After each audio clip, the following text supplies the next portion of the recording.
Hola, mi nombre es Juliana Vera y a continuación les voy a hablar sobre el ciclo de Krebs. El ciclo de Krebs hace parte de las rutas metabólicas y fue descubierto por el alemán Adolf Krebs en el año 1953. Aparte de este nombre también recibe el nombre de ácido cítrico o ácido tricarboxílico. Este proceso, generalidades de este proceso, hablamos de que se va a dar la formación de la acetilcoenzima A. Básicamente se va a dar debido a la formación o al piruvato que se va a dar en el proceso de la glucólisis. Este mismo se va a trasladar a lo que es el citoplasma de la matriz mitocondrial y allí es donde va a reaccionar el acetilcoenzima y se va a producir el acetilcoenzima A, además del NADH. Este proceso se va a ver favorecido por un complejo conocido como piruvato deshidrogenasa, en donde una vez acabado se puede llevar el ciclo de Krebs.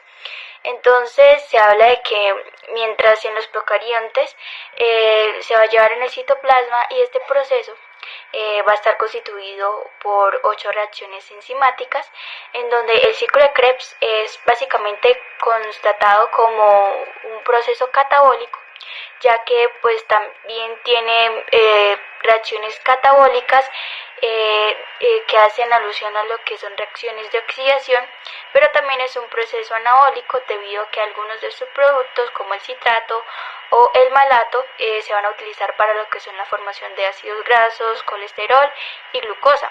Entonces este proceso también se puede denominar como anfiabólico.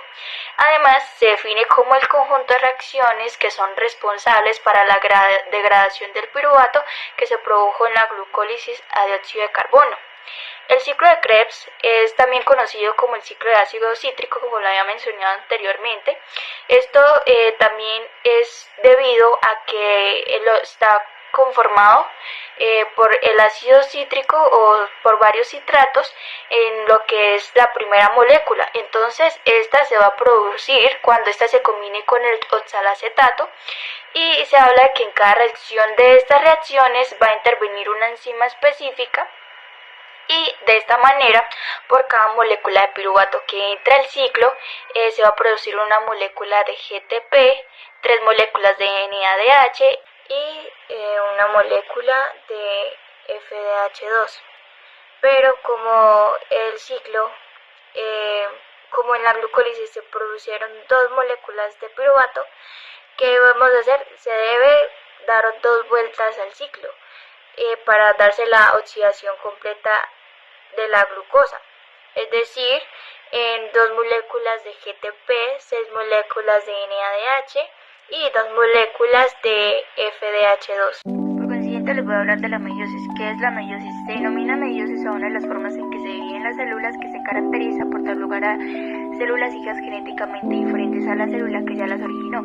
Este tipo de división celular es clave para la reproducción sexual, ya que a través de la meiosis los organismos producen sus gametos o células sexuales. El nuevo individuo resultante de la unión de los gametos, uno masculino y uno femenino, que va a tener un material genético distinto a los parentales que surge de la combinación de estos. Este consiste en la división de una célula diploide, es decir, provista de los juegos de cromosomas para dar lugar a un juego de 4 células haploides. Esta fue descubierta en el siglo XIX por el biólogo alemán Oskar Hertwig, a partir de sus estudios con huevos de erizo de mar. Desde entonces, sucesivas investigaciones contribuyeron para entender este proceso con una mayor profundidad. La meiosis tiene distintas etapas, tiene meiosis 1 y meiosis 2. La meiosis es un proceso complejo que involucra 2 fases diferenciadas, como lo mencioné. La meiosis 1, que se da de la primera división celular de la diploide, conocida como reductiva, pues resultan las células con la mitad de la carga genética. La meiosis 1 se distingue de la meiosis 2 y de la mitosis porque su profase es muy larga y de su transcurso los cromosomas homólogos idénticos, porque provienen uno de cada progenitor, se aparean y recombinan a intercambiar material genético. La profase 1 se divide en varios pasos, que es en el primer paso la ADN se prepara condensándose en cromosomas y tomándose visible. Luego los cromosomas homólogos se juntan a dos pares formando un complejo en el que intercambian material genético. Este proceso es conocido como recombinación genética. En la metafase 1, los cromosomas bivalentes compuestos por dos cromatidas cada uno, por lo que también se llama tetrada, se disponen en un plano ecuatorial de la célula y se unen en una estructura formada de microtúbulos llamado uso mitótico, acromático. Anafase 1. Los cromosomas homólogos de cada bivalente, cada uno formado por dos cromatidas hermanas, se separan entre sí, teniendo un polo de la célula y formando dos polos haploides. La repartición genética al azar ya se ha llevado a cabo. La telofase 1. Los grupos cromosómicos haploides llevan a los polos de la célula y se forma nuevamente la envoltura nuclear.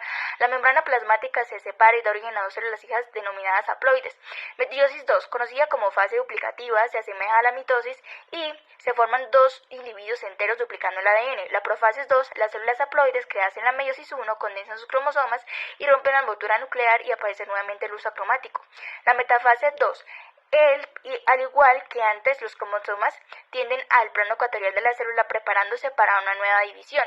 La anafase 2, las cromatidas hermanas de cada cromosoma se separan y son transicionadas a lo que son los polos opuestos de la célula. La telofase 2, cada uno de los polos de la célula recibe un juego haploide de cromatidas que pasan a llamarse cromosomas